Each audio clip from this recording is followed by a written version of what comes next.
Tonight we are very excited to have with us a person that is really, I think, one of the most interesting and smartest and most influential people in what I would consider sort of the progressive games movement. People who are interested in discovering the potential of games as a creative form and working to push games in order for them to fulfill that potential, really interested in kind of fulfilling on the promise that games have to be really, the most important cultural form in the 21st century, right? That's the kind of ambitious claim for a lot of people who are interested in games, that games can be for the 21st century what film was for the 20th century, in a kind of an expression of the global imagination, a way that we imagine the world and ourselves, giant both as an industry but also as a creative form. So that's something that I think Chris has spent a lot of time thinking and working towards. His activities are numerous and diverse. He helps organize the Indie Game Jam and the Experimental Gameplay Workshop. He is on the advisory board of the Game Developers Conference and has for many years been a speaker at GDC and SIGGRAPH and numerous other conferences. He was both a columnist and an editor at Game Developer Magazine. You're doing great. I'm tempted to just kind of keep going. Yeah, it's impressive, right? It's like and he has also, worked as a professional game developer, both as part of an enormous team at Maxis on the game Spore, where he really, I think, led up the creature creator aspect of that game. Really, is that fair to say? I worked on the game. So he worked on the game. That's all. And also now as a one-man indie team working on this game, Spy Party. So Spy Party, as we've all gotten a chance to or many of us have gotten a chance to play it, is a game that's in progress.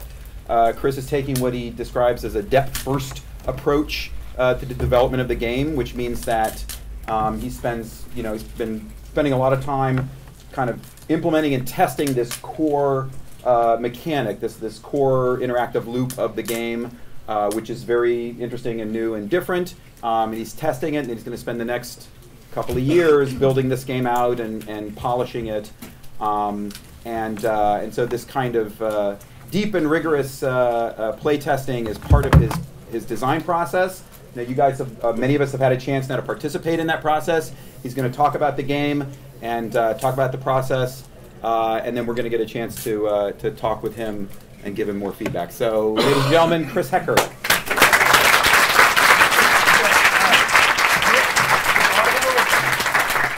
you turn the audio up a little bit? Is that coming out of my speaker, or is that coming out of the room? It's coming out of the room. All right. Okay. That works.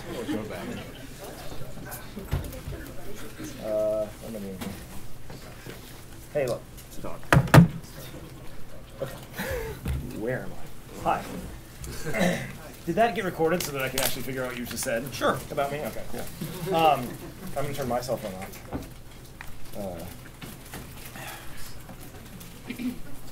All right, so I have no idea how long this is because I finished it about 10 minutes ago.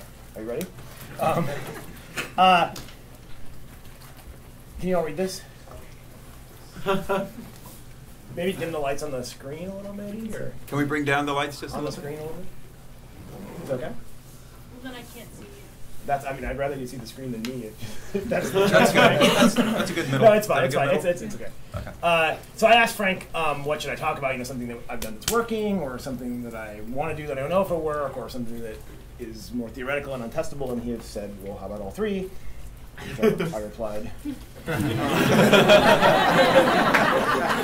So but I figured, okay, how can I actually make a talk out of this non-request, this non-specificity? And I decided to go this direction. So first we're going to talk about the already working, the has potential, and the who the hell knows. So 3 different aspects of Spy Party are how I see parts of the game that are working right now, parts of the game that I want to do soon that I'll hopefully be able to measure whether they suck or not, and some stuff that's more philosophical at the end. And then I guess we'll do Q&A and whatnot. So here's the already working. So I think something that, so how many people here played the game, actually? Raise your hand if you got to. Oh, great, awesome, super awesome.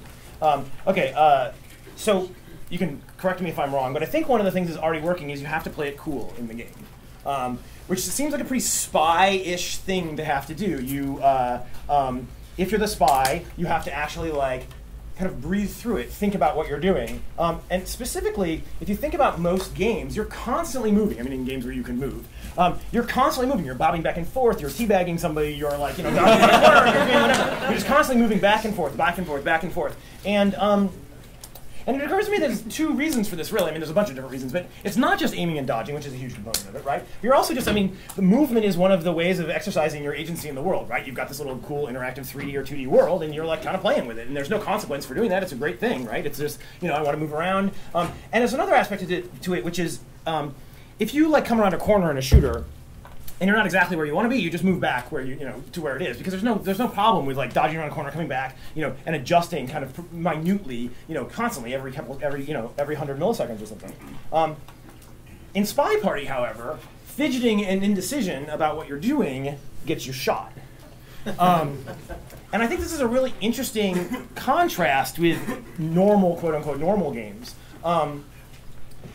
That you have to be at peace with imperfection of your own actions in Spy Party. So you're walking up to a conversation circle, like in this slide here, and if you don't quite make it to the conversation circle exactly where you wanted to be, you have to kind of just chill out and like not like adjust, especially if you've played a couple of games. I mean, the first game that you play as a spy, you're like walking into walls, but the sniper has no idea what's going on, so that's okay. But once you play a few times, you start to get into this thing where it's like, oh, I kind of didn't do that exactly right. But I kind of have to be okay with that. And that kind of playing it cool thing, I think, is really interesting. It reminds me of like if Hitchcock made a movie like where this is kind of very Hitchcockian thing. I actually think there's something like this in one of his films, and I couldn't find it in time, so now I'm going to make it up. If there's a wine glass with like a lipstick stain on it, from you're cheating on your wife or whatever, it's around the house. If Hitchcock was making a movie about this scene. The wife would come home and you had forgotten the wine glass on the mantle, right? And so now, of course, you can't just go get the wine glass. Oh, honey, I'm just getting the wine glass with it. You have to like kind of distract. You have to like, and now the people who are coming to your party start showing up, and this wine glass is sitting over there on the mantle. And if Hitchcock was shooting this, like he'd shoot every scene in that room would have the wine glass visible in some camera angle and the thing. And you've got this like, oh my God, what's going to happen? But I have to just, the guy who left it there is just like. Just trying to breathe through it and act natural, right? And I think you get that in Spy Party. The other aspect of that, and this gets to the you're just kind of exercising your agency in the room. Like the movement key is you're just so used to moving the thumbstick around, and it's like sitting there tempting you right underneath your finger. Yet you can't do it. Like I'm not exactly where I want to be in this conversation circle. Yet I can't do anything about it. I need to just breathe through it. And you sort of have to have this kind of Zen thing happening, where, in fact, it does feel to me, at least when playing, that I'm like kind of breathing through this process. Like, okay, I can't move, but if I move to adjust, I'll get shot. So now I'm going to be okay with this level of like imprecision, and now I'm going to like walk away calmly a little bit later. How long do I have to stay here for this to be plausible? You're asking yourself those questions. And I'm never actually having been a spy.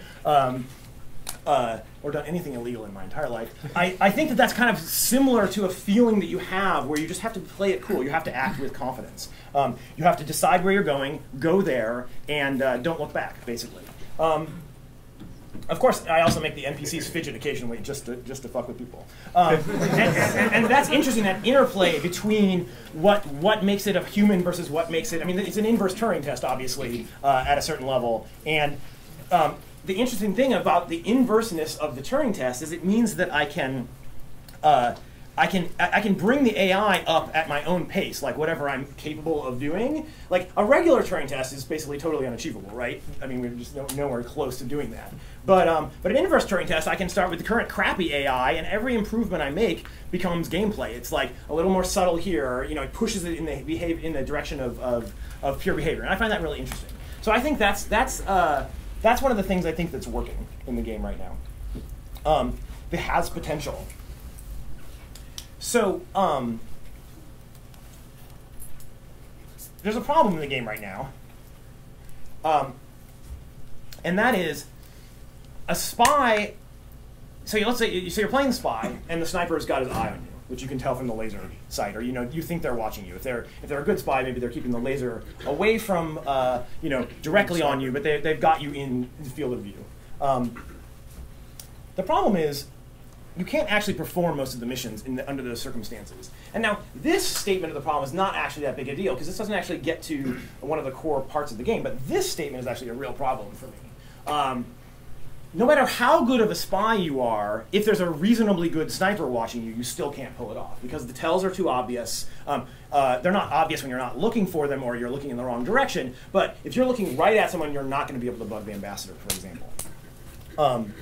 And this is a problem because one of the core things about the game is I want to turn player skill to 11. I want this to be basically a...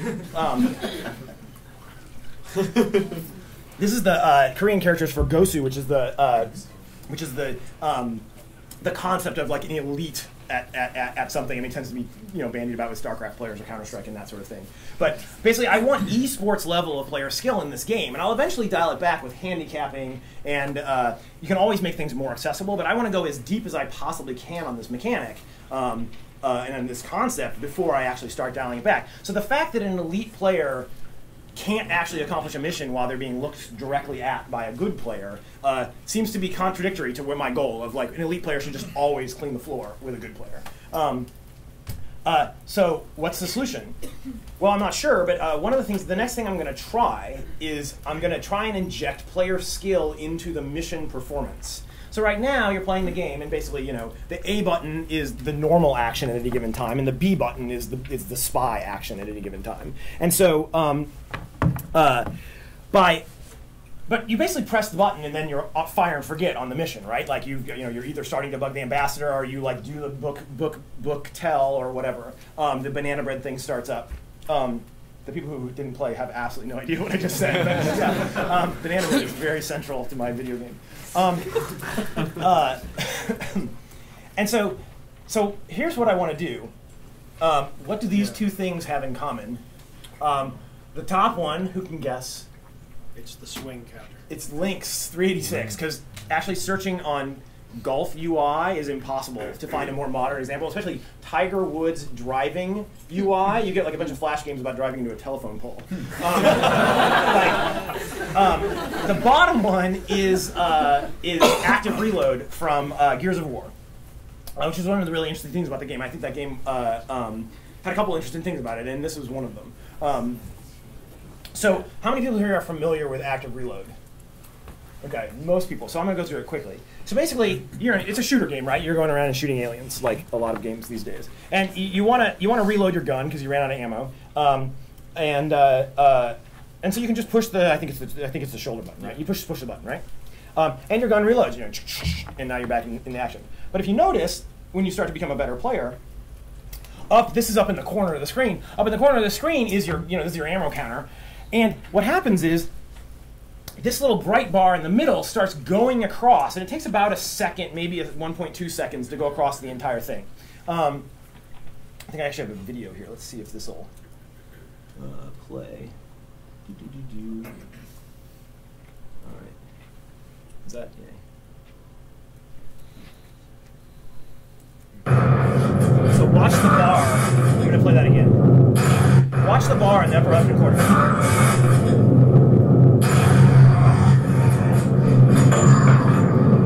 Okay, now, I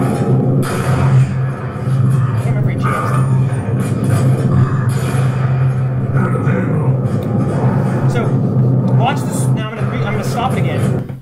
Watch how fast the first reload, which is a perfect active reload, happens versus the second reload. Okay, ready? Reload's done. It takes a while to shoot. Now, see how much longer the animation is there? So, the interesting thing about active reload reload is it's this opt-in player skill. I hesitate to use the word minigame because it's just such a loaded phrase in the game industry nowadays. But it's a little opt-in minigame for that is player skill for reloading your weapon. And if you hit it inside this big bar in the middle, you get a normal reload. That's like that's the same as just not hitting the button, right? If you nail it right on that point right there, you get like 30% faster reload. And they also like make your bullets do more damage after that, which is I think kind of silly. But like because just the speed of the reload I think is enough. But that's the core concept. And if you hit it out in the front or in the back, you jam your gun, right? Which is a really cool mechanic because it's this cliff. You opt into this additional challenge and this cliff of difficulty. Now, it's not a really difficult thing because I mean the thing goes past and you get pretty good at it. What's my next slide here? So what I want to do is yes, this is didn't rehearse this talk. All right, what I want to do is add the equivalent of the golf swing. And the golf swing is kind of the similar thing, right? And nowadays I tried to find one. Like the modern Tiger Woods games actually have a 2D thing where you draw the stick back and then you drive by shoving the stick forward, and you get like hooks and all kinds of stuff out of that little two-dimensional player skill thing. This is a 1D in time. The active reload is, and so. What I want to do is let's take the Bug the Ambassador mission. So, but right now the Bug the Ambassador mission looks like grabbing someone's ass, right? It's what I call a hard tell, meaning there's an animation that plays, and if you see anyone, the only person who does that animation is the spy, and if you see that animation, you shoot the person, right? And so it's a hard tell, and I can talk a little bit. I maybe want to go into this in the Q&A or something. I can talk a little bit about hard tells. The other kinds of tells in the game right now are soft tells and behavioral tells. And there's kind of some interesting things. Like I used to think the goal of the game design was to get rid of the hard tells, and now I know that's actually not true. And so that might be something we could talk about during discussion. But so anyway, there's a hard tell. So I go over and I bug the ambassador. What I want to do, and it's a pretty obvious animation if you're looking at it, right? If you are paying attention to that guy and you see them walk by the ambassador, you can see the tell. It's subtle in the context of the visual noise of the party, but it's a pretty obvious thing once you're looking for it and you're looking at the right person. So what I want to do is the kind of active reload / golf view, and I don't know what the UI. I'll probably just clone active reload initially, just because they've already thought through the timing and everything. I'll just try and reproduce their timing first, and then go from there. But what I want to do is, obviously, if you don't opt in, you press the B button once and you do the normal tell. If you press the B button the second time, if you press it, but the active reload thing starts filling up, right? And if you hit it the normal, obviously it's the same tell as right now. If you hit it really on the awesome part, it barely blends any tell. It's like a real flick or something like that. It's very subtle. If you fuck it up, like you trip over the person and like, oh, excuse me, miss, whatever. And you're in big trouble at that point. And so it adds this little player skill mechanic into something that right now is just a binary yes/no, right? It adds a little analog space there. And there's this question of, is adding a twitch mechanic like that, because it is Twitch. I mean, some people have trouble pushing a button within 300 milliseconds of the, whatever. Is that bad, especially since I talk about Spy Party wanting to be about behavior? And I think the answer to that, and I have some evidence that the answer to that is no. And my evidence is The Sims versus like Tomb Raider or a third-person 3D game. Basically, click to move, right, like The Sims, versus direct control, okay? I originally had, when I first made the game, it was click to move, and I was using the mouse. And then when I realized, when I decided, okay, I got to put on the Xbox controller so I can keep myself honest in terms of like if XBLA is a target, I want to be able to make sure it's running well. Plus, when you show the game off, in a public environment like this, like these controllers are indestructible, whereas a keyboard and mouse like gets lost and like unplugged and all kinds of stuff. So it's just better to have it on the controller. But as anybody who's played The Sims knows, playing that kind of click-to-move UI on a console controller is just horrible and tedious, right? And so I thought I was totally screwed because the argument was, well, of course you want click-to-move because you want you don't want the movement to be a giveaway. You don't want the actual movement in the game to be a tell. You want to just be able to say, I want to go there because I'm a spy. I know how to walk well, right?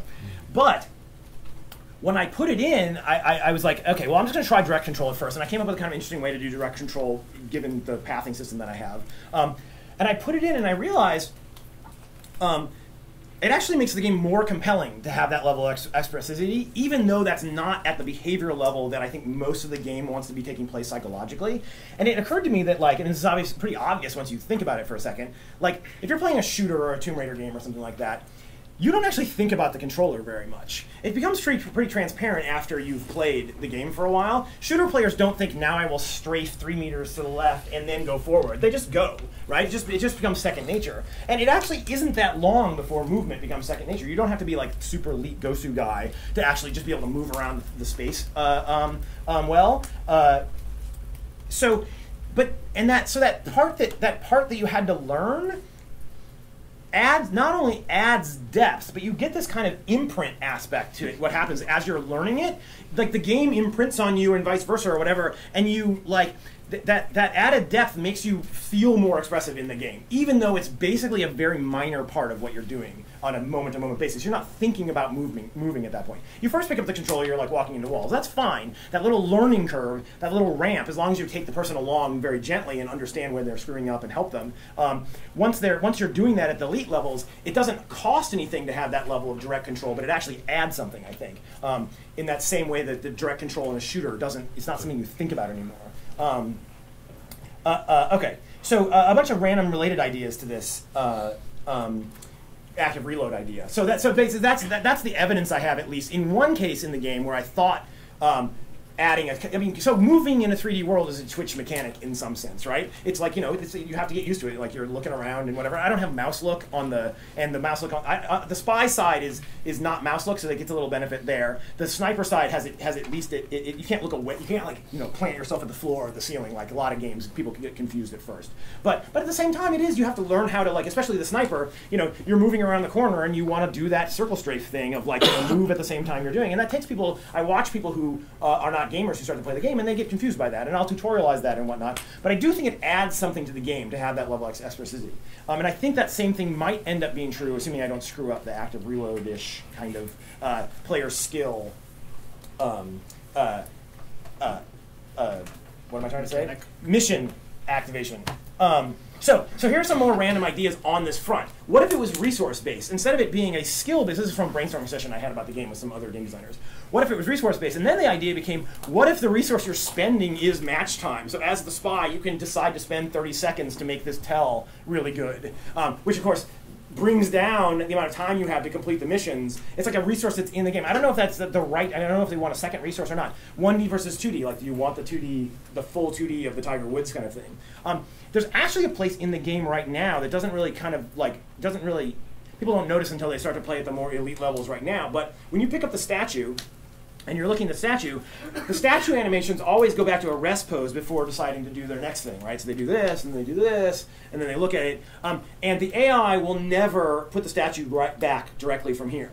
So that waiting until you get down to here and then putting the statue away thing is a little bit of a like, okay, I'm the player, and I'm kind of puppeteering this guy, and I have to actually think about it. Okay, now I can put it away. So you are kind of playing, it's kind of the inverse of an active reload. You're not, like, something's not filling up. It's like kind of counting down until the right time to do it. So that actually happens at elite levels of play right now. So, and I think that's kind of compelling. I think it needs to be a little bit longer right now. Right now, it just transitions the animation. I think it wants to like wait a second just to give people a little more of a shot of actually making it in that time period. But that makes it, I think that makes it interesting. That's a puppeteering kind of direct control thing that has to do with that playing it cool and kind of expressivity in the world. Okay, and now we get to the who the hell knows part, and this is the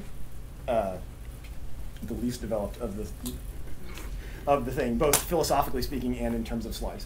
All right, so I think you want to ask yourself, what is your game about when you're making games, right? Now you don't want to ask yourself this every day because you'll go mad, right? You can't actually do that. You have to just make the game. But occasionally you want to step back, you see people playing it, you like want to kind of think about what your game is saying through its interactivity. And I think Spy Party is about a few different things. But one of the things I think it's about is making consequential decisions with partial information. The consequential decision is clearly shooting somebody or deciding whether to pull off a mission right now, or a thing when you don't know whether the spy is looking or not. And the partial information is, I mean, for the most part on the sniper side, you don't ever really know. Sometimes you catch them in the act, but at the better levels of play, you're kind of building up a case. Now, it's interesting, if you think about if you think about a game like Clue, it's a purely deductive game, right? You can grind out that it was Colonel Mustard in the living room with the candlestick at the end of the game. Like there's no ambiguity in that game once you've ground it all down. And I want some deductivity in Spy Party right now. There's one deductive mission in there right now, which is the contacting the double agent. That mission is an audio tell, so there's no visual tells. You can't localize it to a single person. You hear someone say "banana bread," the code word, and somebody at the party at that point is talking, right? So as the spy, the sniper, if you can get around and tag everybody who's talking, obviously as the spy, you're incented to try and do that when as many people as possible in the party are talking, right? So at best, they can if you can screw it up and you're the only person in the room talking, then you're like, oops. But in general, you want to do it when a lot of people are talking. And if you do that, it gives the sniper information, but not total information.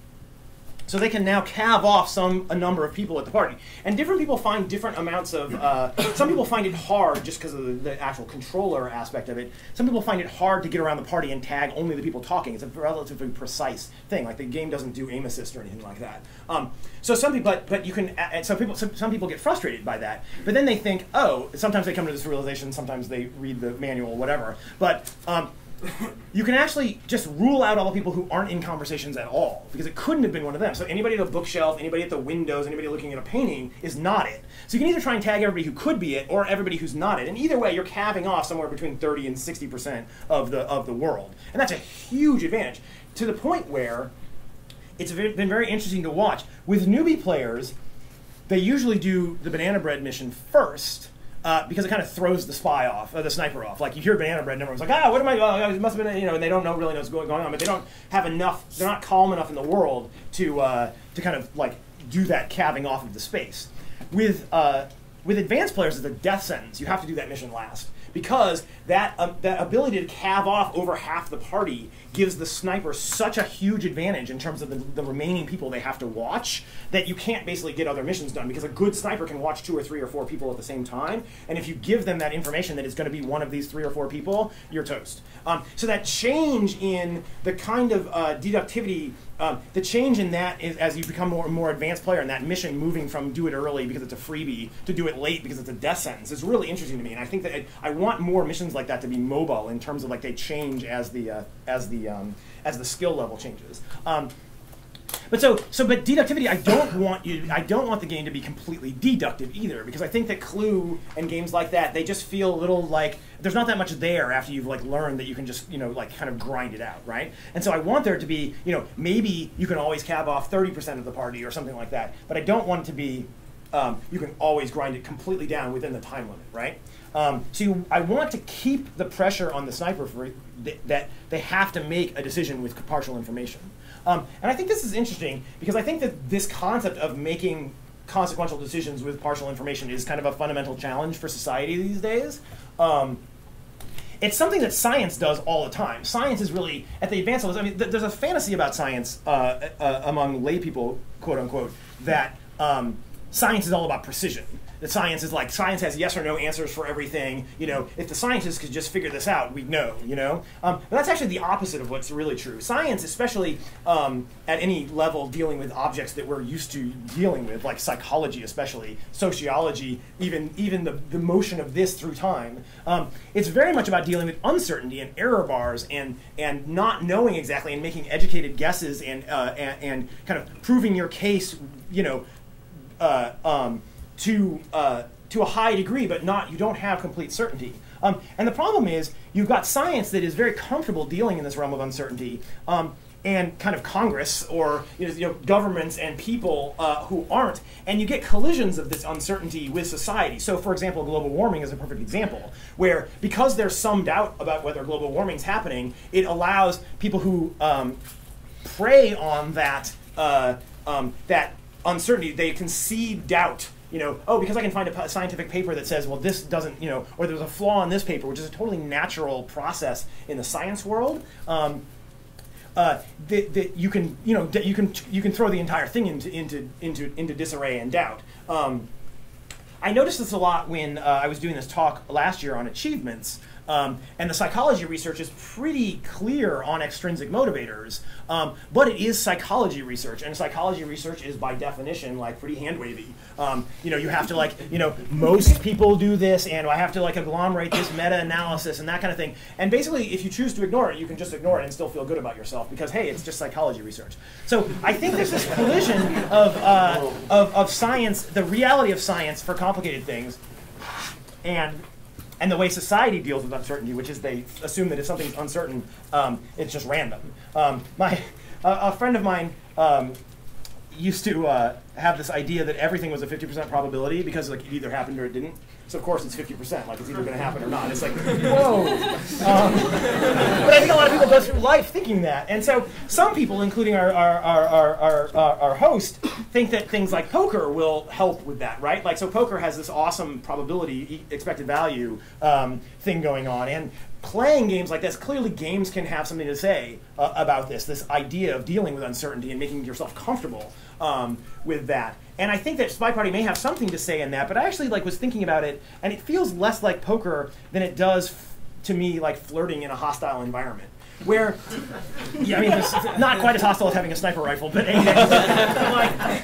there's this concept of these real-time decisions being made, and trying to read the situation, not sure. The person's trying to kind of find a chink in your armor or shoot you down, and it's kind of got this give and take that happens like that, and you can kind of feel that with it doesn't really in the game. It doesn't really matter who won individual games. The people still get up and talk about what happened, and it's kind of like this kind of ebb and flow, this kind of dynamic thing happening. And a friend of mine once said that human conversation is the most fractal thing he can imagine, because you just have no idea if you're talking to another person who you're comfortable with what you'll be talking about 5 minutes from now, right? Just absolutely no predictive power on that. I mean, assuming you're not trying to Heisenberg the situation. I was thinking about going into more depth here with Heisenberg and kind of this idea of science and uncertainty and whatnot. And I realized the laser sight is kind of the essence of Heisenberg in my game, where you're affecting the experiment by probing the universe. So you come across, you're like, I think it's the guy in the top hat. I'll swing over there. Will he change his behavior? Oh, he's looking at that. So clearly, and this is the reason why people were talking. I was talking about single player with people, and the first thing you think of, and I thought of this myself, was, oh, we'll just play back journaled games for sniper practice, right? But the problem is the laser sight greatly impacts what's going on, so you can't actually do that. You can't, because the actual journaled game would have to change dynamically based on where the laser sight is. So I think on that note, I'm going to play all y'all. Now, the last time I did this, I need a volunteer from the audience. Someone who hasn't played a million times before here. Somebody grab it. Okay, so the last time I did this, it was against a bunch of people who had never played the game before. So everyone in this room has played. It's pretty brutal to. Oh wait, no, this is you. That would have been a quick game since I would have been up there. Okay, so it's very difficult to play more than one person because you can kind of divide up the room. So we'll see how you guys do. So I'm going to play Spy. We'll play a few games until it's totally obvious that there's no way I can win against 84 people. Do you decide it right? Yeah, it's 80. 84. I don't know. Yes, okay. I know you guys have to figure out how to. I only how to played do the that. sniper once. I plan on rushing as many patients as possible while you guys figure out how to vote. It's the ambassador! Get the ambassador! Get him! Zoom in on the statues and memorize those signs. It's small, large, medium. Look good. Someone's played before.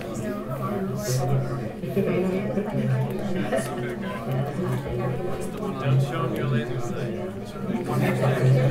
Just cover the ambassador. Just watch the ambassador. That waiter looks mighty suspicious. There's the ambassador.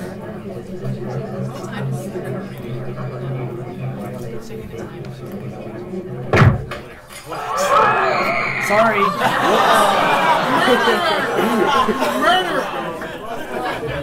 Okay, we'll go until you guys win twice in a row. How's that?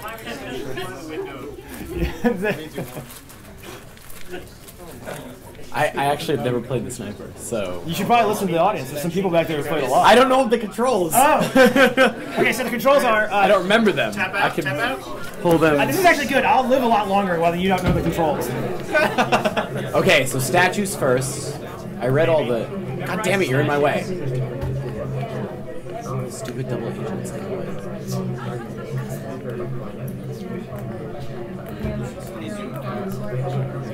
How do I zoom out? God damn it. Forward back on the stick. There.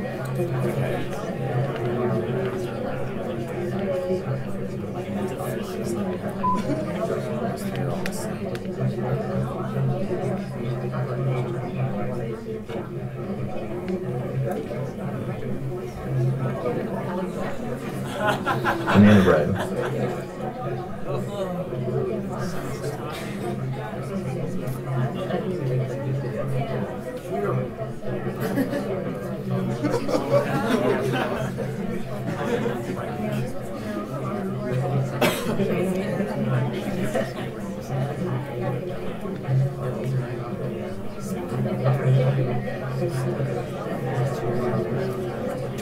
Watch Chris's thumbs. So when I first started making the game, the mouse click, you can hear the mouse clicks, and it was a huge tell. So what somebody did was, I can jack the camera. So another person realized they left the AI, they went into a conversation, left it there, and then did the camera whenever a specific NPC would move and got the NPC shot. Look at the purple dress on the left side. Huh? Back on the green, look at the purple dress by the green bookshelf.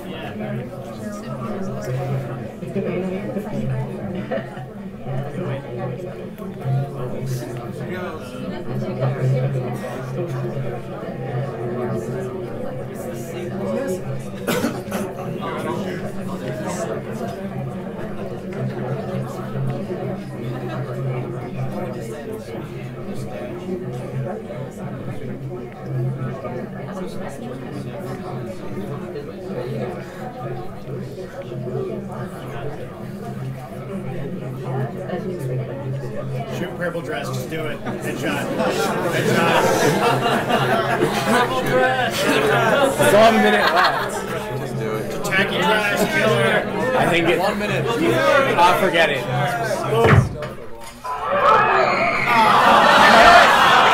I thought. I did think it was that guy too. Damn it! I only had one more. They're getting me wrong. They're screwing me up. Shame on you for listening to other people. So much for with the wisdom of crowds. Yeah. What I should have done is brought 87 controllers and averaged the input. That would have been awesome. That would have just been Ping pong paddles. a spasmodic. If this is a Kinect game, that we can all, you can all Yes. like. I was thinking All right. it's Should we just call annoying. it? Yeah, maybe that's it. Okay. You, 2-0. beat- That's not. I'll not end right bad. there. That's not bad. All right. Shame. I want the sniper to be a Wiimote, so I can Yes. like that's the analogness of it. That was it though. Hey, look. So there's my talk. The Okay. talk portion of my talk. Yes. All right.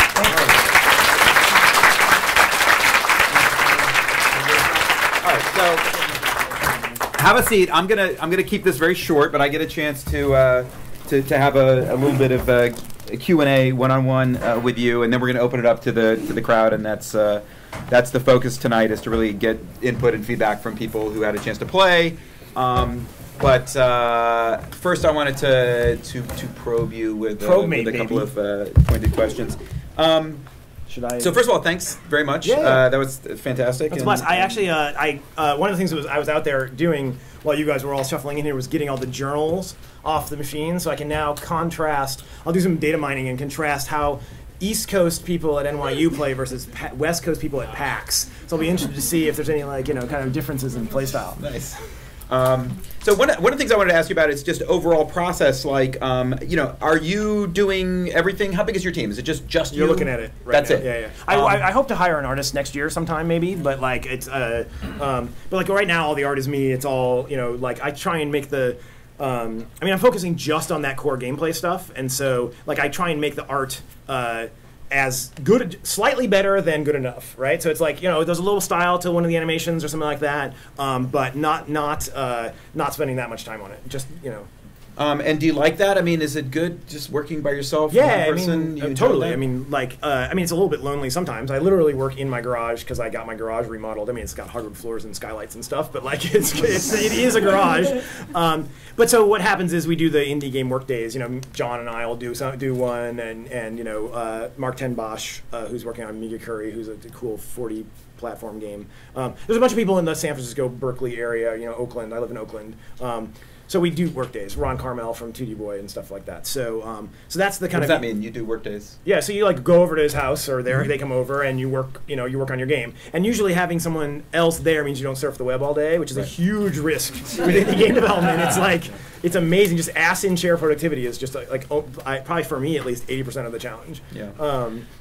So let me ask you about the future of Spy Party development and how much of it you think involves further sort of detailed refinement of this core interactivity versus work on the kind of overall structure. Because to me, it seems like you have this incredible kind of laser pointer focus on the details of the moment-to-moment gameplay, which I think in some ways is very much a kind of video game sensibility, right? It's a video game sensibility applied to this very original and totally kind of unique and different and strange mechanic, whereas I'm wondering more and more about the kind of the overall structure. And I think it was one of the first things I said after I originally played it was like, well, you know, what are the different values for doing the different missions in a different amount of time? And you're like, I must say, you know, that you come down on that, and that's also a video game sensibility, right? You are very much like when you play Passage, you try to get as many points as you could from the chess. But most people didn't even know you could get points from the chess. Right, but I think it's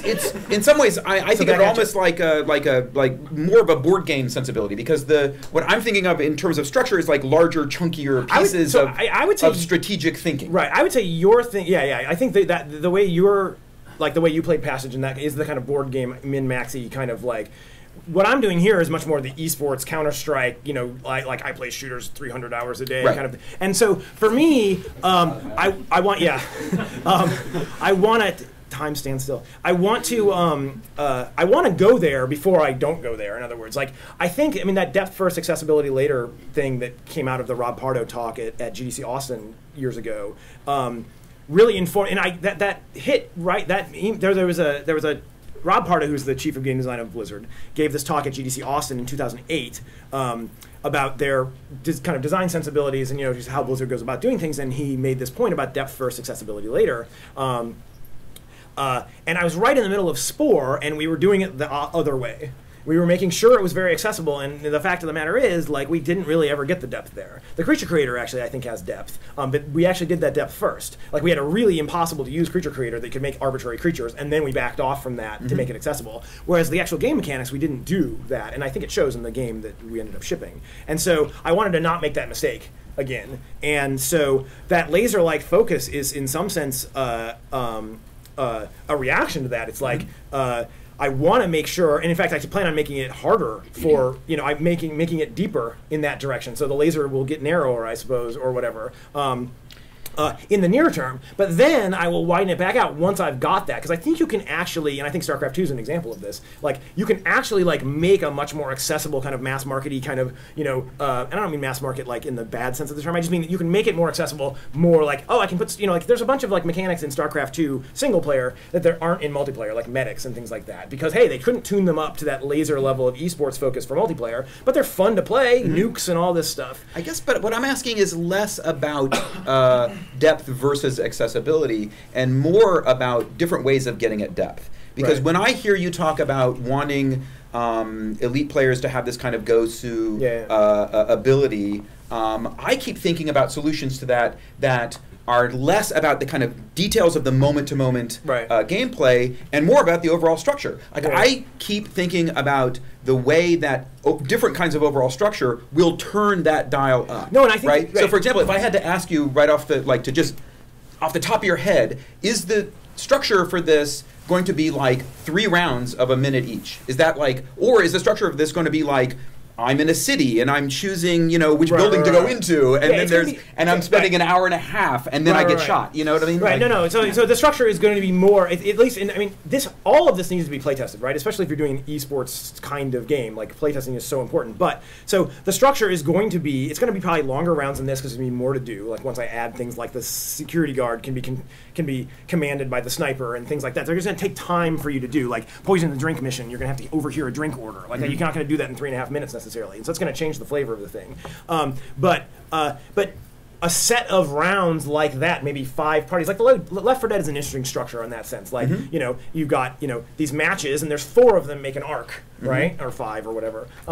And so the first thing I'll do is something like that. But I think that you have to have the shooting. To take the Left 4 Dead analogy, you have to have the shooting mechanic there before you can do the overall structure, or else you're just like you're building on sand, right? At that point. So that's why I want the diamond hard foundation first, and then I can build that stuff because that stuff is at a higher level and it can come later. One interesting anecdote from PAX. So I've been very purposefully not putting a points design in there. For one, I don't actually know that much about points design. So there's a guy, and I have a bunch of friends who do know much more about points design. So I also, as one of the big playtesters that I have, who's played probably 10 hours of the game, is Paul Sadasani at Maxis, and he used to work at WotC, and he's very into points-based designs and That's Wizards of the Coast. Yeah. So and I've just consciously, he's like, well, what you should totally do is blah, blah, blah. And I'm like, no, okay. So the time limit was a nod towards that, right? The time limit actually really did change the game. Yeah. It's one of the things that made the game kind of gel. Yeah. But so at PAX, we had, it was great. We had a line the whole time. Like there was no line at the beginning, and then there became, once the word of mouth spread, it was mob the whole time. It was like an hour-long wait. It was totally awesome. Knock on wood. Hopefully that will keep happening. Thank you all for coming. It's really, being an indie game developer is relatively stressful. But anyway, so so there were enough people who stood in line 5 times to play. Once there was a line, everybody just got to play one spy, one sniper, right? And there's not enough to get into the game at all. So they had the manual, and they play. I made sure everybody in line was reading the manual, and but enough people were repeat customers that we did a tournament, and you have to have a points design to do a tournament. Like it just doesn't work any other way. So we, on the spur of the moment, came up with points design, and it was the obvious thing. It's like there's 4 points, 1 point per mission, right? If the spy does all 4 missions, they get all 4 points. If the sniper shoots the wrong guy, the spy gets all 4 points. Because really penalizing that. If the sniper shoots the right guy, he gets 4 points. If the spy runs out of time, you get the number of points of the missions you've accomplished, and the sniper gets the rest, right? And instantly, all this fucking points-based gaming stuff happens, right? So in tournament round, yes, exactly. Yes. So people started running down the clock. If you won as sniper the first round, you only need 1 point. So you leave the AI on until 20 seconds before the thing. You pop out, bug the ambassador, and hope you don't get shot, right? Right. So it starts gaming, and but it adds this layer on top that I'm not prepared to deal with yet. You're like, yeah, I know. Okay, so here's where it's worse than this. Do you see where I'm going with this? It keeps score inside the code. Yeah. And I stop displaying it. Does anyone else see where I'm going with this? But you notice. Yeah. Okay, I'll go even farther away. Here, watch. Because here's where I'm going. Wait, with let me this. that's one last anecdote. Yeah. Do you notice it doesn't say you won or lost on the last screen? Yeah. Just to poke at you. It says exactly what happened. It said you completed all the missions, you shot a civilian, you shot the spy, the spy ran out of time. Yeah. Right? And it doesn't actually say internally it's like keeping score, but I took that display out because I didn't want it twists the game design. Yeah, and so you it gotta, does. and I'm just not ready for that yet. I know. So I'm not ready here's for where that. so here's I'm where not ready. I'm going Stop with this. pushing me. So here's where I'm going with this.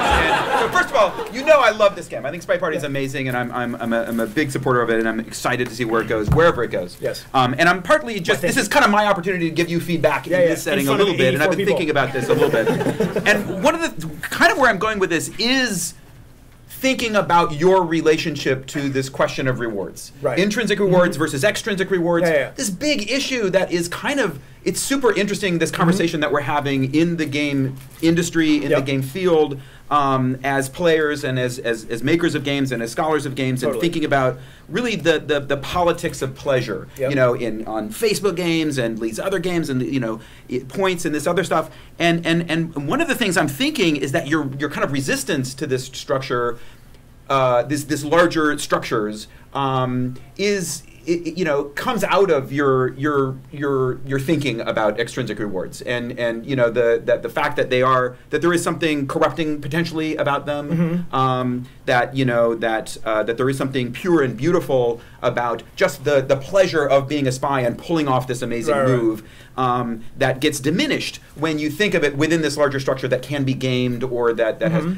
But I think the more I see this, I don't want to rush you to think about these larger issues, but I do want to encourage you to consider the ways in which these things don't just twist the game away from its pure, beautiful core, but actually can provide a kind of because when I think of what this game is about, a lot of it is Yomi, right? A lot of it is, and there are ways in which the game can break because, you know, if I just happen to do this and the spy happens to do this other, I'm going to win, right? And that's a choice. It's a large-term strategy. Like I could just watch this one thing, and if you happen to do that, there's nothing you can do about it. Exactly. But those are the problems that no amount of fine-tuning the moment-to-moment will fix, but the larger structure does fix. Because that's what's fixed. The fact that a poker hand is over in 30 seconds fixes the problem that if I get bad cards, I'm going to lose. Yeah, and so that's kind of what I want you to I think talk to. No, totally. I think that, like, well, you said a lot of things there. I think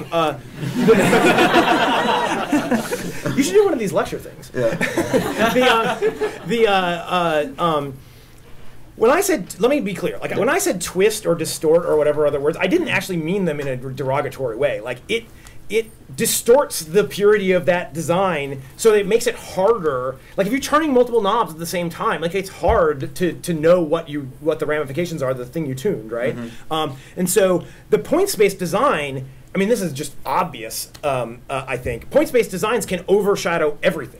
Right, once you've got a points-based design and, like, you know, the whole win-lose, you know, and let's not even use extrinsic motivators here, because it's not even clear whether points are extrinsic, because that gets complicated and stuff like that. But so let's just not even we can talk about that in a little bit. But like once you've got a win-lose metagame structure on top of your mechanic, it can actually completely swamp the mechanic. Like, there are plenty of games that are interesting to play that don't actually have good mechanics. And Farmville, like, has this metagame structure that's going on. Like, I mean, there's a whole bunch of things like that. So by stripping that away, I want to make sure that the thing can stand on itself. And I do think that's actually the foundation. And I think especially for something like, I mean, Counter-Strike is one of my favorite games ever, and kind of like a model for this game. Yeah. In a lot of ways. And I mean, before when Counter-Strike was in beta, there was no, like, you know, hats and all this crap, and wrong game, TF2, but like there was no weapons auction and all of this stuff. It's just you just played endless 5-minute rounds of this game because it was incredibly compelling, and you were just got so good, and you could just express yourself in the world so much. And so getting that, you can build the stuff on top of that. But if you don't have that there, I do think the lifetime. I mean, there's a reason why people play Counter-Strike more than any other game right now on Steam, even now. Like, and I think it's because of the tightness of that inner. So if you had to guess, would you say that the final version of Spy Party will end up feeling like a fighting game in the sense of people, you know, passing around the controller? You do a quick round, and then you do it. Someone else does a round. You might choose an environment, but it really is this kind of very quick round-based thing. Or, I mean, is that the but against Counter-Strike, you didn't. I mean, I don't think the game's going to feel like Counter-Strike at all. I want that same level of player skill if I can get it. I mean, like, hope it's one of the best games ever made. So, like, that's very optimistic, but that would be awesome. But Counter-Strike, it wasn't like a fight. A fighting game is more of like, hey, we're all on the couch, we're having beer. So more like Counter-Strike. So like more of that, like, you know, I fugue off and lose myself for 5 hours, you know, and like wake up and can hardly see. But the really important thing is, and so in that case, it's in that sense, it's a hardcore game. I am making this game for hardcore game players. But the player skills are not map navigation, aiming, shooting, you know, and those kinds of things. The player skills that I want to make deeply hardcore are perception, deception, you know, those things that are behavioral, right? And so I want to see if I can make a game that is as hardcore as those games. This is not trying to be a Facebook game and really accessible, and I don't mean that as a derogatory thing either. It's just, it's not trying to be a casual game. It's trying to be a very hardcore game about things that are more human, more, you know, at this higher, like, kind of behavioral thing. And so for me, like, a lot of people think that you push the game, and I think there's lots of different ways to push the game industry forward.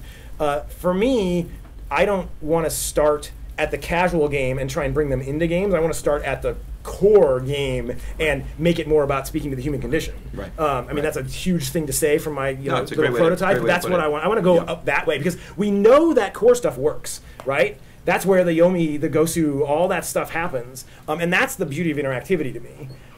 And the other stuff, like it's kind of like, I mean, you can have that exact same discussion with story. I don't think you start with a movie and add interactivity. I think I mean, Doug Church had this awesome quote years and years ago, and it stuck with me, which is, 5 seconds of Quake is a more interactive story than all of Myst. Because everyone who played Myst played the exact same game, whereas my 5 seconds of coming around and getting headshotted and then you dodge over the missile that I launched, or whatever, is like completely dynamically generated. Yeah. So we don't know how to take it from 5 seconds to 10 minutes, or even 30 seconds at this point, but we're building bottom up, at least you're building from something that works. Yeah.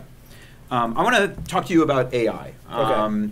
And one of the things that I think is interesting about Spy Party is that AI is not just an ingredient in the game, but in some ways it's a theme. Yeah, of the game is about AI. Right, the game is about AI.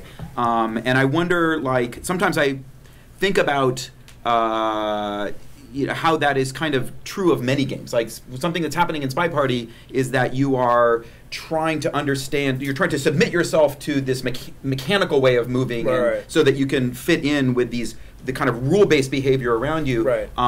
And that in some ways is true of many games that don't have that as a theme, but they're still kind of about submitting yourself to a mechanistic process. Right. Well, it's such a constrained world. Yeah, you just are forced to just deal with it. You're following rules. You're following instructions. Which is why I think games like take Uncharted 2 or something like that doesn't actually make the affordances clear. That it writes checks it can't cash. Right. It's like in cutscenes you do things you can't do.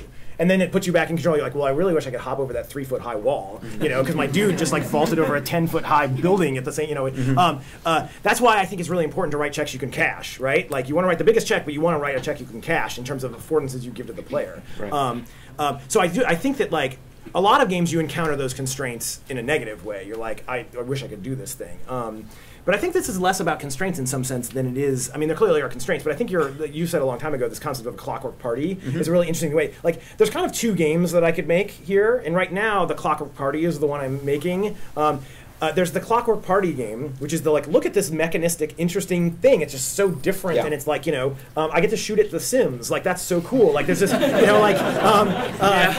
mean, that is the what is Counter-Strike meets The Sims, right? Which is kind of like the half-joking meet, every game has to have it's X meets Y, stupid-ass, terminology, and mine is Counter-Strike meets The Sims, because it basically conveys no information whatsoever. But at the same time, it is kind of truthful to the game. Yeah. So there's that game, which, knock on wood again, clearly works. Like, there's a game there, like, a bunch of people just played it for 6 hours. Like, I can make a game there. Like, I can make it deeper, I can make it more interesting, I can make it bigger, all of these things. The question also is, though, is there, and this may have to wait for Spy Party 2 or something like that, but I don't know, but is there a game that is more about human behavior and the subtleties of human behavior? Because the current game is way more subtle and about human behavior than most games, but it's clearly not. It still is in the world of the Clockwork Party. It is not like being at a party with your friends, right? And so, like, this gets to we should mention the hardtail versus softail thing. Like, how much of it can be about behavior, and the question is, another thing is, like, do I have to? Let's say I want to actually shoot for that other game. I probably have to break the game to get there, right? Like, I probably have to get less fun in order to get over there, which is a terrifying thing when you're holding on to something that actually works. Excuse me. Like, letting go of that is like terrifying. So I'm not sure where it's going to come down. I mean, I think there's an interesting game here already, which is great. This higher peak that's not a local maximum is what? It's one where the AI behavior is less stylized and abstracted and more naturalistic. That doesn't sound like more fun to me. It's to me part of the fun. You also fetishize the whole Clockwork Party idea. So. I do. I mean, that's kind of what I'm saying, is that I'm wondering, like, so I guess the larger question is, I mean, Spy Party I think is going to be a great game. It's fantastic. Hopefully. But to you, like, is this sort of like one baby step towards something that you can see in the distance that's more like, I don't know, like Facade or something, where it's much more about the AI is richer and more naturalistic and kind of true AI. Let me give you an example of what I would claim was higher level behavioral stuff that's happening in something that will make sense if you've played Spy Party. So right now, what are they talking about in the conversations? They're not talking about anything. Like, somebody talks, they take turns talking, occasionally they interrupt, what's that? Banana bread. Yeah, how awesome banana bread is. Occasionally, I mean, like I said, I try and make it like better than it needs to be for the current prototype. But like, so occasionally, no one notices this. But like, when you interrupt, when someone is interrupted, sometimes they'll leave in a huff. Like, they'll just immediately leave the circle. Things like that. I try to add more stuff like that. But imagine this, so think about this sniper tutorial. So you can imagine, like, you know, warming somebody up, like slow them down and warm them up with this idea of what the game is about. So you can imagine the first mission being something like, okay, find the guy with the blue lapel pin. So all of a sudden you're like, whoa, what? I just got to look at this thing and find the guy with the blue lapel pin. So already you know, like, you know, this is a very different game. And it's actually, like, for the newbie player, it's hard to find the guy with the blue lapel pin. You know, like, there's a lot of stuff going on, right? But then imagine a few missions later of a kind of tutorial mission, which is like, someone in the next minute is going to tell a joke that flops. Find out who that is. Like, right? So you can imagine writing that code. Like, I can see a clear path from here to there that is me writing code where they're telling jokes, and sometimes the jokes are funny, sometimes the jokes aren't. People who tell funny jokes attract people to people who tell, you know, flat jokes. Like, people are like, I gotta go get a drink, you know, or whatever. And you start to mix that kind of stuff in there. And that is pure behavioral level stuff that is easily implementable easily. I mean, you know, it's like in computer code. You got to type it in and make all the animations. But you can get there from here. But that starts to lift it up to, like, it's less of. I mean, that's still. I mean, anything running on a computer is going to be the Clockwork Party. Yeah. Once people have played, yes, you're like, yes. But it starts to lift it up where it's like.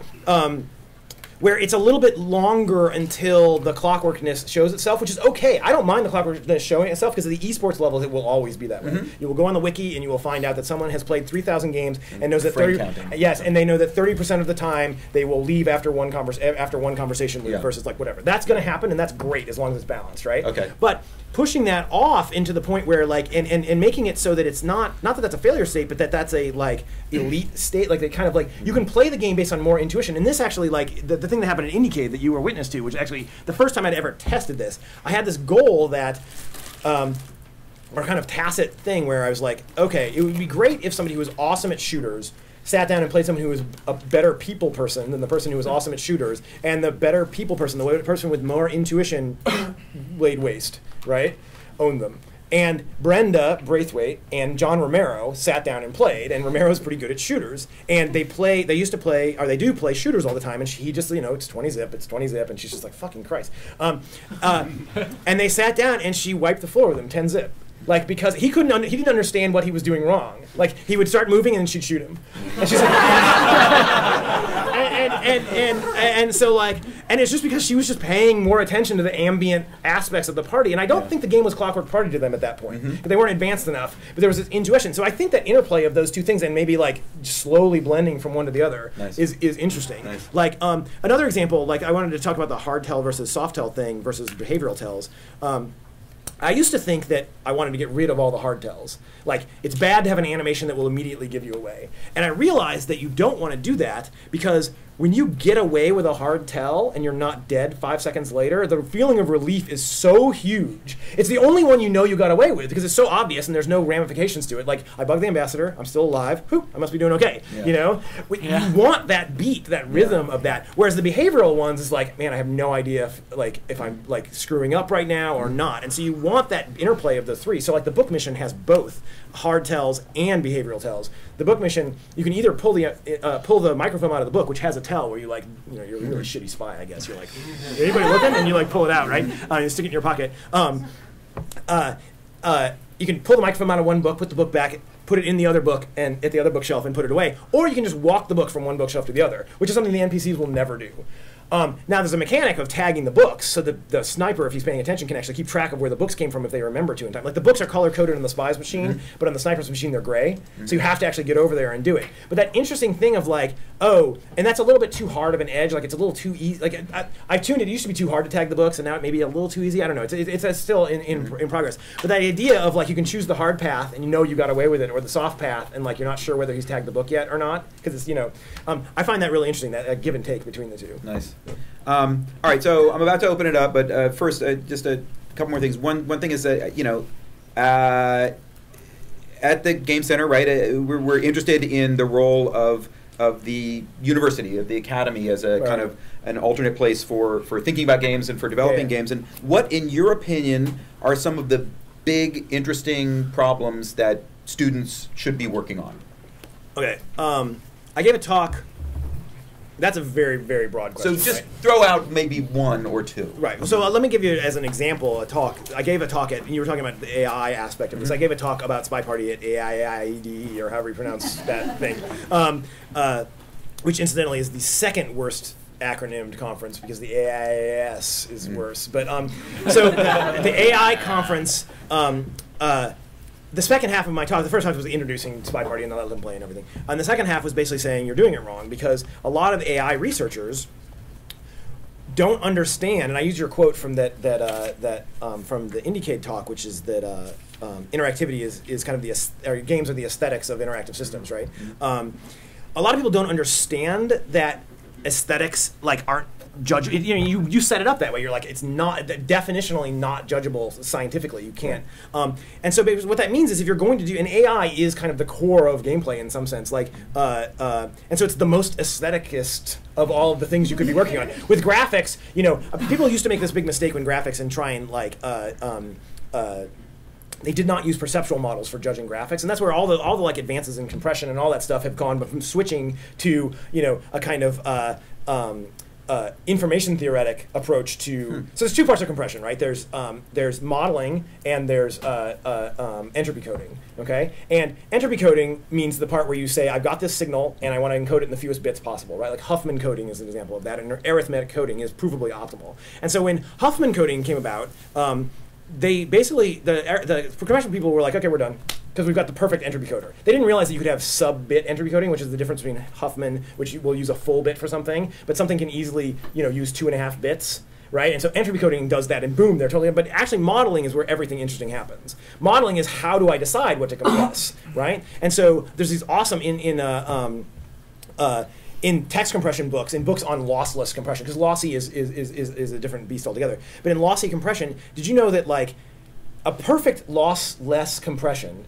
will appear as a random stream? There'll be no entropy left in the resulting stream, which means that if you feed a random stream into it, the decompressor, you'll get a book out at the other end, like a perfectly readable, right? Because it has to be every random string is and you can actually, there are websites that you can do this. You can go look at random strings fed back through compressors to see how well they're doing. And you can see zip is kind of gobbledygook, but it's got some capital letters, and some of these really hardcore PPMZ type compressors come out with it's a 3-letter word and then a 2-letter word. I mean, it's garbage, but and then you start to see 4, with a little misspelling and stuff, and you're just like, whoa, that is creepy. And so where was I going with this? Interesting problems for students. Yeah. So things like compression and the modeling, graphics is an example of something that's close to measurable, but not really. There's a big perceptual aspect. So perception is a huge part of that, and that starts to get into the art side of things. And they try and make perceptual models for judging graphics. So graphics has gotten a lot better recently because people started to do perceptual models. AI, you have to make it. So the message I gave to these AI researchers was, you have to make a game. You cannot make an AI that is not in a game and make any progress whatsoever. Because they all do this. They all here's my AI, and look, it's a little test, and I forced my grad students to use it, and they thought it was cool. Whereas if you haven't made a game that you've actually tested with people and they want to play it out there, you're not actually doing AI research, because game AI. I'm not trying to say fuck identifying tanks in forests and all that stuff. I don't care. But for making AI for games, if you have not built a game, you have not tested your AI. You don't know whether it works or not. And I think to some extent, Facade fell victim to this, right? They focused more on the AI side of things than they did on making the game interesting. And I think that they actually bit off way more than they do. Natural language, don't bite off problems. You can't. So my biggest advice to students is write checks you can cash. Facade is a noble failure, but it's a failure because they mixed up a whole bunch of different things. There's natural language processing and generation. There's doing human level, interaction and stuff like that. They eventually added another version. They shoved a voice rec thing on the front of it. And it's just Jesus, it's noisy system building. And so, but if they had just done it with the Pi menu, they might have made more progress. And I appreciate the fact that they did it, but it was shooting for too many things. So small bites. Yeah. So, but it's I think you should go big, but in fact, right after my talk, Michael Mateus, who's one of the authors of Facade, was like, well, I kind of think academia is the one place where you can do the moonshot, and I totally agree with that.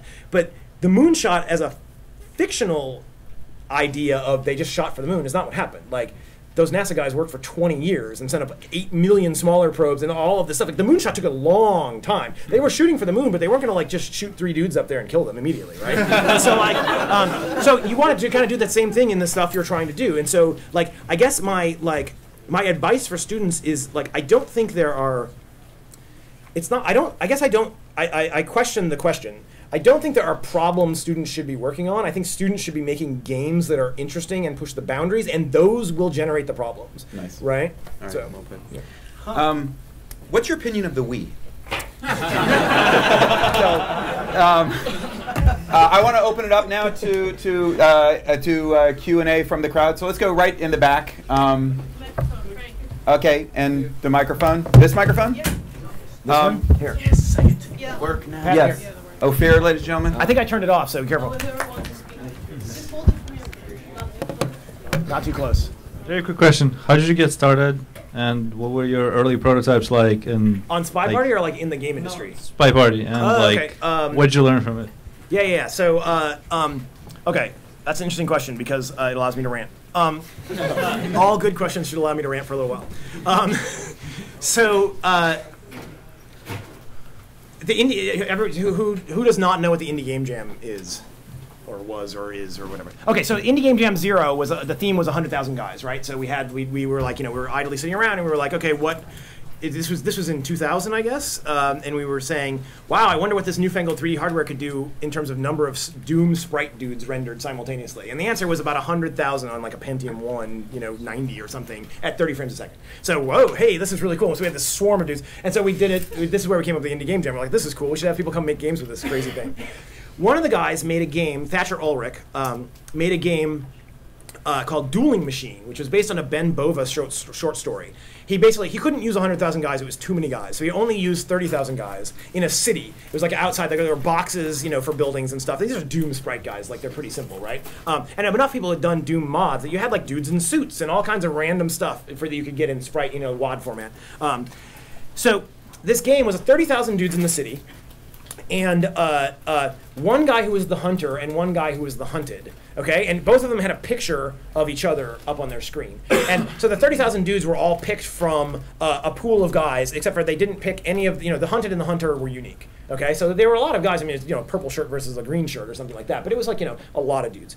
And Mark LeBlanc came up with this extension at the Jam, which was one of the cool things, which was the hunter has a sonar. So he can do a sonar ping, right? Bing, bing, and you hear it back. So you have to wear headphones. You hear it back stereo localized where the other guy is, right? But of course, this hunted guy can hear the stereo, could hear the incoming ping. So you have to be judicious with it. And it was a really awesome game. Like it was super tense and super cool, and like you're just kind of running around. It was a great game. And so. Fast forward to I guess 4 or 5 years later, we were doing Indie Game Jam about people interacting. We got EA to loan us all the Sims 1 assets, all the animations and all the characters, and we converted them to our format. And we were trying to because all the previous jams, the jams were 100,000 dudes, physics, Shadow Garden, which was Zach Simpson's pre-Kinect, you stood in front of a projector, your shadow's on the screen, a webcam looks at it, image recs where the shadow is, feeds that back into the game, right? So that was pretty cool. And then for Indie Game Jam 3, which of course that's the 4th Indie Game Jam because we started at 0. I've been trying to teach my daughter why you want to start counting at 0. She's 7. They have this hundreds chart that they have for using their math homework, and it goes from 1 to 10 on a row, and it's off kilter because of this, and it's just a disaster. But anyway, so Indie Game Jam 3 was people interacting, and so we had it was a disaster of an Indie Game Jam. It was a total failure because our engine wasn't quite ready. It's really fucking hard to do games about people interacting. 4 days is not enough to do it. And this is one of the things that started turning me on to the idea that jams were maybe a little more, little not cracked up to what they were not, didn't. They were interesting, but not the ends. They were, but at that thing, so in the Indie Game Jam, I've always been my midwife, never a mom. I never was able to get a game done because I was always helping people do their games and fixing bugs in the engine or getting the network running, the SCN server went down or whatever the hell. And so this time I was thinking about Dueling Machine. I was like, what's the more intimate version of Dueling Machine? And then I realized I came across, for some reason, the inverse Turing test idea came to me. And then that combined with the spy theme and the game wrote itself. It's a party, it's and you have fill a notebook with ideas at that point, right? And I never quite got it running there. But then I started working on it I haven't ranted yet, by the way. I started working on it a little bit at a time, and And then when I got laid off last year, I just went full time on it because I realized it had enough promise to. I showed it actually the year before at GDC. And it was already kind of working. It was like top down, no camera control. No, it was way less than it is now. And it hadn't actually gotten fun, but it was actually interesting. When I first got it up and running, I sent a Fraps capture of just me walking around the room, and I sent it to like 3 or 4 friends, and I was like, can you figure out which person I am? Because when I first told the idea before the Indie Game Jam to Will, so Will's one of the people who helped us negotiate the release of the Will Wheaton. Yeah, to Will Wright. This was on during Spore, right? So he helped us like negotiate with EA about the Sims assets and they were very gracious to let us use that. I told him this idea, and Will's very opinionated. And he was like, as opposed to us, which we're very measured. And so I told Will this idea. I was like, I had this kind of cool idea. It's like, because I was trying to think of what my game was going to be. I was like, I had this idea. It's like an inverse Turing test. You're a spy walking around, and the sniper's outside watching. It was called Sniper Party at the time until I realized that's a really dumb name. I have sniperparty.com and spyparty.com though.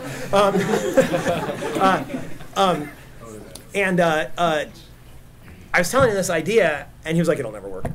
I'm like, what do you mean it'll never work? He's like, it'll be so obvious who the spy is. Just you can't emulate. It's just going to be completely obvious.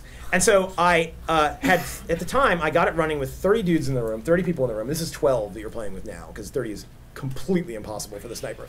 I got it running, 30 guys in the room. I walked around for like a couple minutes or something, There were no missions at the time, but I was just walking around, having conversations and whatever. And I sent it to my friends, and they had absolutely no one, no matter how many times you watched it, could even remotely tell. And so that was great, because it proved Will wrong, which is good just on the face of it. And also, but also it showed that, like, no, it's way harder the other direction, which is the direction you can actually do something with, right? Like, if it had been really easy to tell all the time, the game's DOA, right? Because you can't. But you can always make it easier for the sniper to find the guy, because like you can add gadgets. There's all kinds of things you can do to make it easier. Let fewer people. It's really interesting. There's a cliff.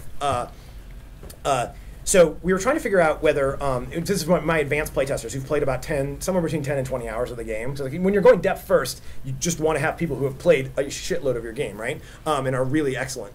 And we kind of measured in terms of the quote fun factor, and it turns out. So when you get advanced, you start subsetting. So you do 3 out of 4 missions, because the snipers can start camping, and they can camp well enough once they're good to 4 out of 4 is impossible with a good sniper. 3 out of 4 subsetted with 12 people in the room is the same difficulty just about as 4 out of 4 with 16 people in the room. So the amount of added visual noise just from more people coming in is enough. But 16:4 is not as much fun, because you're just stressed out because you can't see anything all the time. Like, the sniper just has no idea what's going on. Whereas 12:3 is much more interesting, because the sniper has enough. They can kind of feel their way around. They know they can integrate the whole party, but you can't camp and kill the guy all the time. So that's kind of an interesting thing. So the rant is there were no prototypes. I gave this lecture with Haim in 2006, I guess, or 2007, called Advanced Prototyping. And Spore prototyped 3 things. We prototyped tech. That was the majority of the prototypes that I did, like the skin system for the creatures, the animation system for the creatures, that all the stuff that makes the creature kind of come alive. We prototyped that stuff. We prototyped UI, which is stuff that Haim did for the most part, the creature editor. How do you make this accessible? All kinds of stuff like that. And we prototyped gameplay. And the gameplay prototypes just clearly did not work. We had ones that we spent a long time on. We had and so I actually have kind of changed since then. And this change happened a while ago, but I've changed. I don't think gameplay prototyping works, actually. So this is the initial code, and I just keep going. I think that you cannot, with tech and UI, the thing you can do is pull out, so our talk was mostly focused on the tech and UI, but we also talked a little bit about gameplay, mostly in our failure section. We hadn't actually, I hadn't come up with this idea that gameplay prototyping doesn't work, but whether or not it's true or not, I don't know. But, that's my current feeling.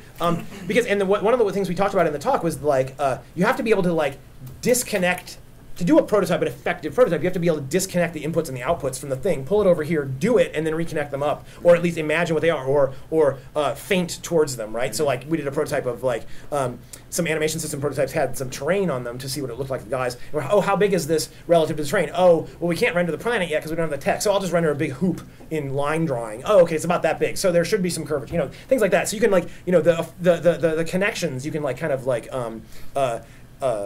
deal with. You can, you know, acknowledge the connections. But with gameplay, I think that any interesting game design, unless you're trying to prototype something trivial, is too coupled right now. We don't know enough about game design to actually prototype gameplay. So my advice to you is actually, this is probably screwing up multiple courses here, but don't actually prototype gameplay. Make the game, make it shitty at first, and make it better and better and better, and like be a good programmer so you're not you know, you don't want to paint yourself into a corner. You need to know enough to not totally hose yourself, but I don't think you can actually pull out the like shooting controls if you don't have bad guys to shoot at. I just don't think it works. Nice. Another question right there. And then we'll get on. So this is actually a question about Spy Party 2 Okay. and writing checks that you can cash. Like It Spy seems- Party as well, or Spy Party 2? 2, Electric Spy Party. Okay.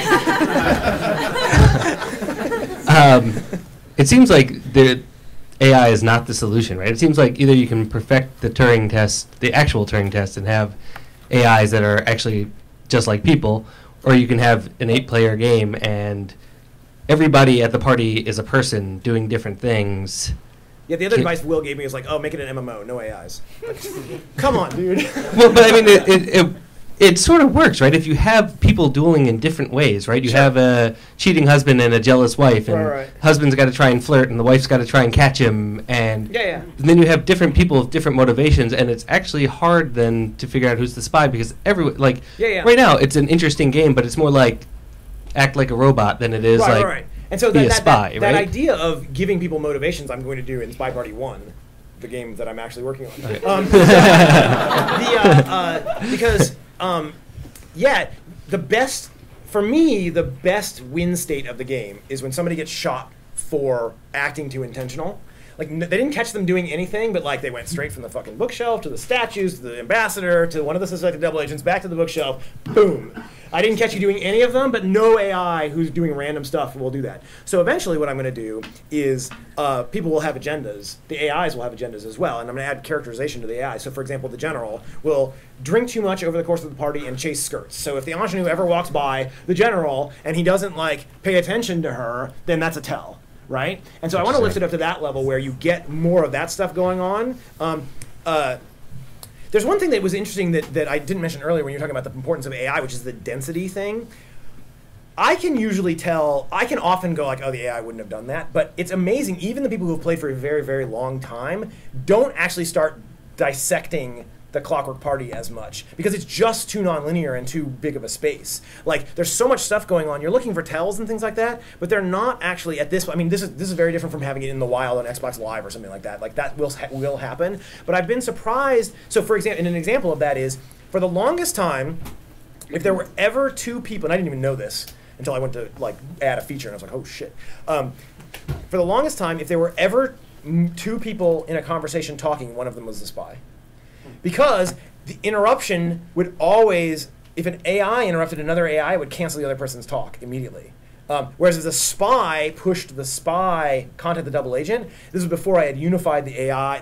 All the affordances now go through the AI system, so they actually take the same resources of the AI. So now content the double agent is a talk, as far as the AI is concerned. Someone else is talking, but before that, it was a separate thing. It just played the talk animation and whatever. But that meant that the only time two people were ever talking was when one of them was a spy. No one ever got shot because of that. Everyone thought there were always multiple people talking because there's just so much stuff going on. So people would wait around for multiple people to be talking and push the button and think they were being cool and everything, but it was always just them and one other person talking in the same group. And so things like that, like the density of stuff, I don't think you actually have to go that far actually to get. People are very, and The Sims is a really good example of this, people are very good at reading into, at pushing their own stories on top of things. So yeah, I want to nod towards motivation, but I don't think I have to have the giant backstory of he's been married to her, but this is his ex-wife and the blah, blah, blah, blah, I don't think I have to model that necessarily. I have to hint at it, but not necessarily model it. Yeah. I mean, there's something about, the thing about the Clockwork Party is that like verisimilitude and naturalism are beautiful, but abstraction and stylization are also beautiful in a different way. And that there's just something about pulling in. Whenever I think about this a lot, whenever you make a game about a subject, you're kind of doing violence to it. I mean, that's part of it, is that you're taking this very rich, complex, nuanced, and infinitely,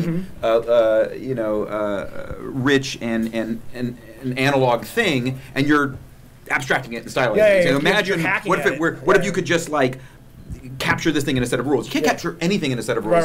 And yet there is truth to saying that we're all in a Clockwork Party a little bit, because we do follow rules, you know? So there's something, I don't know. Like, people are like, oh, what are the other, what are the other, like, places the party could happen, the spy party could happen, you know? And I was like, well, any place there people gather with social mores is fair game, right? Queuing in line, like any of these things where it's like, there's a zillion different things. It's like, oh, you butted in line. What do you do? You know, like any place where you can boil it down to a set of rules. Because the reason that this has a prayer of, you asked if I had an agenda in the long term. The reason I think this has a prayer of pushing things forward on the like humanity end of games is because I can go deeper than The Sims can. The Sims is trying to like make all sitcoms at the same time, right?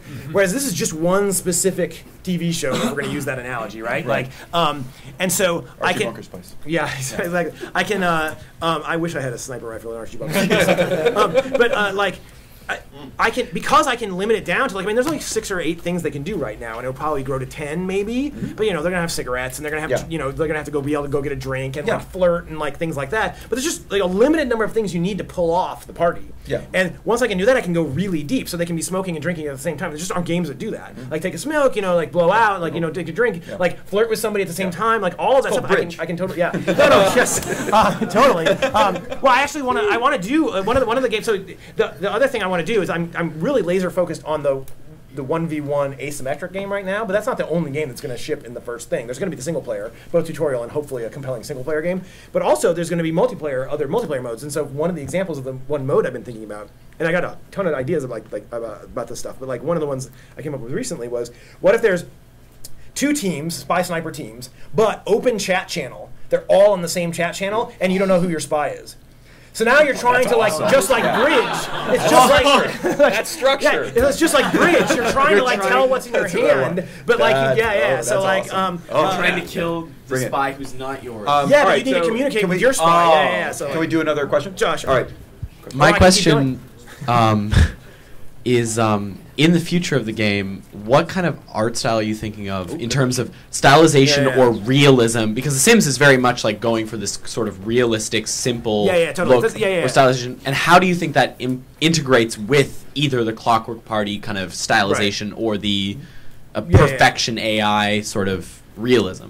Well, I mean, one thing is actually a nod to that question as well. Like, if I could write a Turing-complete AI, I would not be making fucking video games, right? I think video games are awesome. You know what? I often just if I can interject, if we could come up with a Turing AI, sticking it in a game would be a cruel thing. If you ever get a hard AI, you would not put it in a game. It would be brutal. I would be on the planet right now if I could write a Turing-complete AI. But games are a nice second field to doing that. But so I think that can I make this a multimedia answer? Sure. Okay. So people ask about the art style all the time, right? And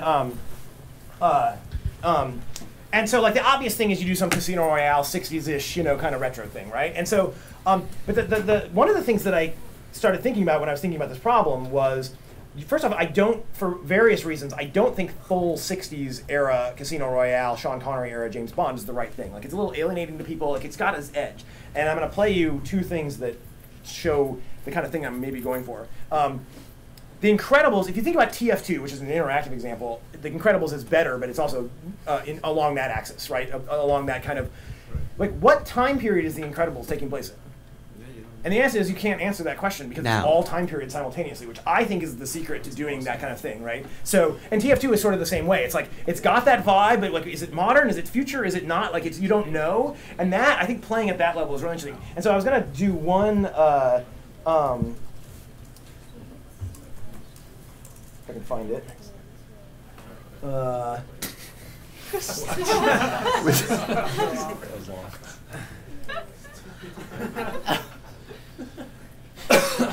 See if I can find this. I accidentally deleted the entire Spy Party directory one time, so. I had an offsite, but here we go. Okay, so think about 60s era. Here, let's get this started here. Okay. Oh, I have one people. Okay, so listen to the difference between these two songs, and this is what I'm going for.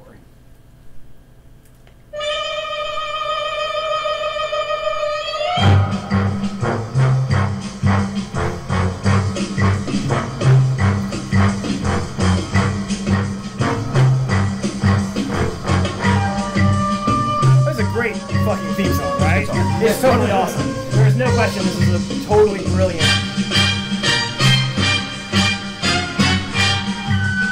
But now, so you're hearing it, it's like, there's nothing sounds wrong with this, right? Like, it sounds exactly like you remember Mission Impossible. Now, listen to this update. It's really interesting. The changes, it's the same song.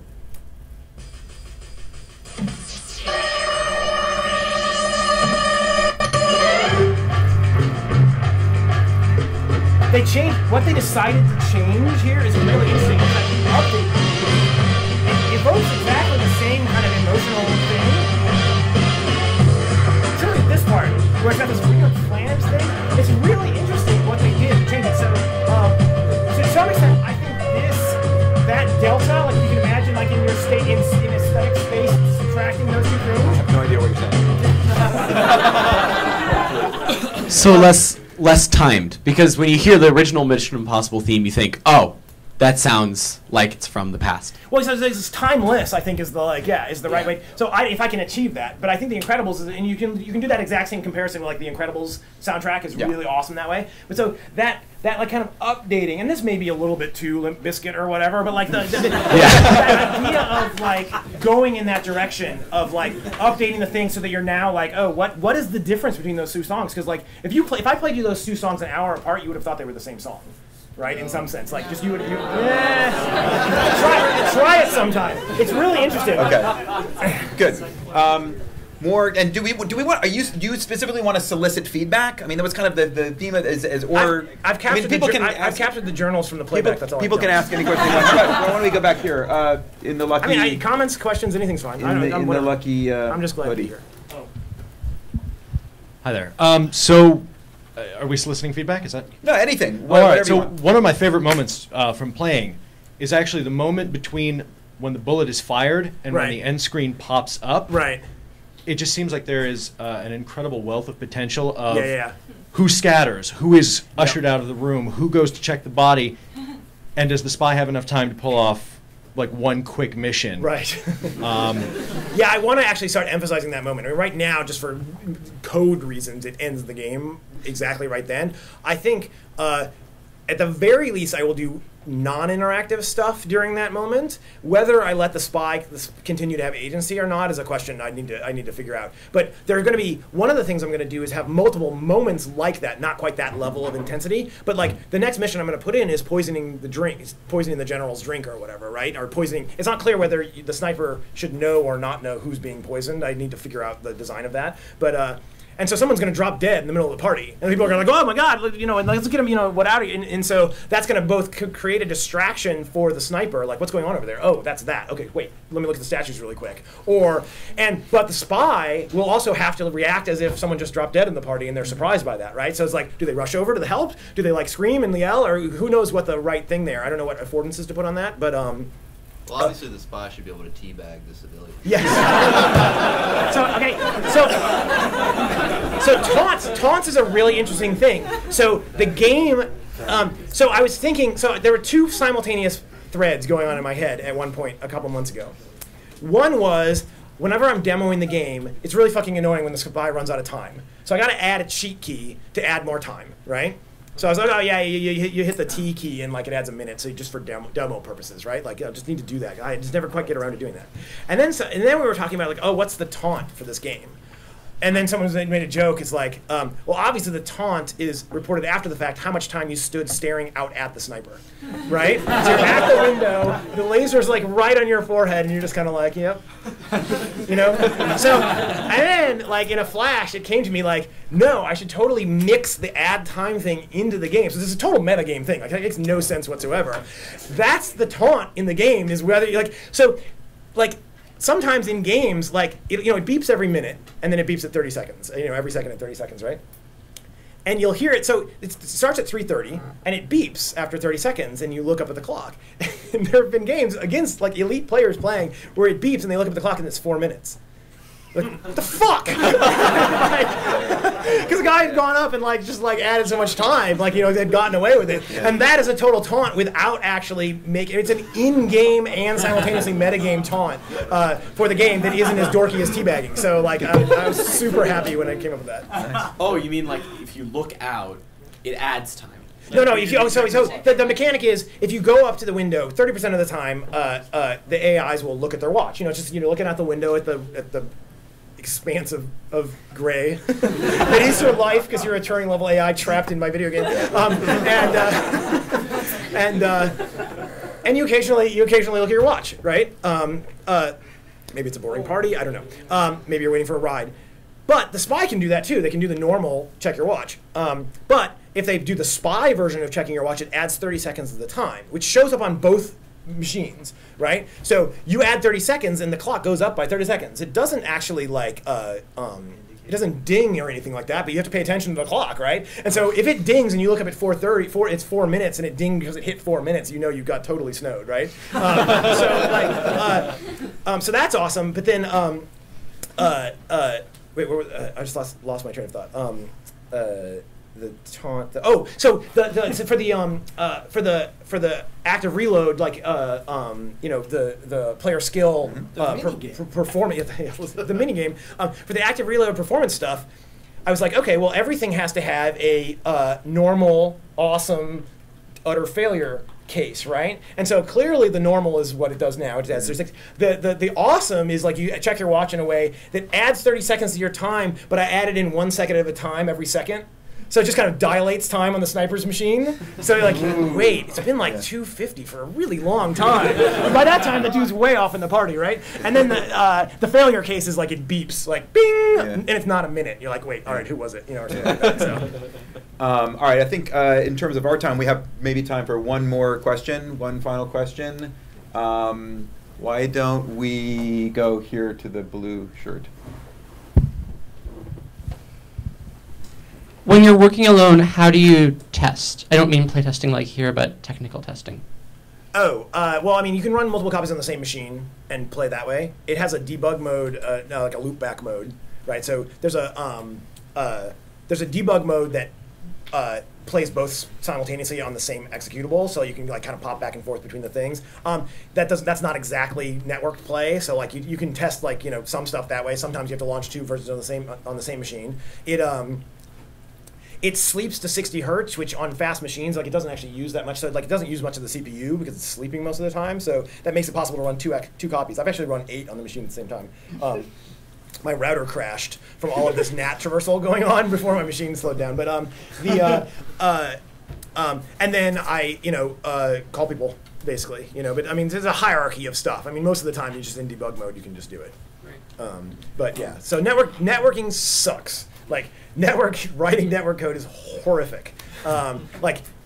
Writing code in general is awful in the sense of I love being a programmer, but it's just hard to get things working. It's hard to express what you're trying to do. And when you've got 2 out of sync, so there's threaded code, which is bad, but then there's networked multi-threaded code is just a total disaster. So if you can come up with a game design that does not require internet networking, I implore you to do it. All right, so where can people go to keep up with what's happening with Spy Party? Are we not on my link anymore? No. Where is it? So look, there you go. So spyparty.com. Follow me on Facebook and Twitter and the internets and the blogs and stuff. So after this, don't forget there's an event happening at Baby Castles tonight that everyone should check out. Thank you very much, Chris Hecker. Yes, thank you. Well done.